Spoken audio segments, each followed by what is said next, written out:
আসসালামু আলাইকুম। আমি এখন বলবো প্রচ্ছদন নিয়ে। প্রচ্ছদন উদ্ভিদের একটি শারীরবৃত্ত প্রক্রিয়া, যেটা উদ্ভিদের জন্য অত্যন্ত অত্যাবশ্যকীয় একটি প্রক্রিয়া। যে প্রক্রিয়ায় উদ্ভিদ তার দেহ থেকে অতিরিক্ত পানি বাষ্প আকারে বের করে দেয়, এই প্রক্রিয়াকে বলা হয় প্রচ্ছদন।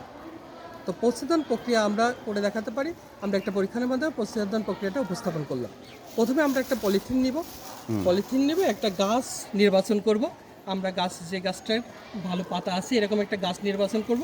প্রথমে আমরা পলিথিনটা কি করব, গাছের মধ্যে মুড়ে দিব। সবটুকু পলিথিন গাছটাকে দিয়ে সবগুলো পাতা এর মধ্যে দিয়ে দিলাম। দিয়ে আমরা এটাকে ভালো করে সুন্দরভাবে বেঁধে দিব, যেন এটার মধ্যে দিয়ে কোনো বাতাস এটাতে প্রবেশ করতে না পারে। বাইরে থেকে যদি বাতাস প্রবেশ করে তাহলে এটা প্রচ্ছদন ভালো হবে না, প্রচ্ছদন হবে না। তো আমরা প্রথমে এটাকে সুন্দর করে বেঁধে দিলাম। হুম, ঠিক আছে, হয়েছে। থাক। বেঁধে দিলাম। এরপরে আমরা দেখতে পাবো যে প্রচ্ছদন যদি আমরা এটা রেখে দিই তাহলে 2 দিন বা 1 দিন পরে দেখবে এর মধ্যে বিন্দু বিন্দু পানি জমছে।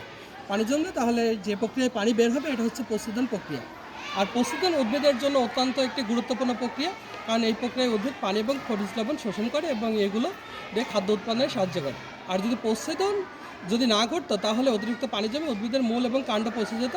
সেই জন্য প্রচ্ছদনকে নেসেসারি ইভিল বলা হয়। এটা উদ্ভিদের জন্য একটা গুরুত্বপূর্ণ শারীরবৃত্ত প্রক্রিয়া।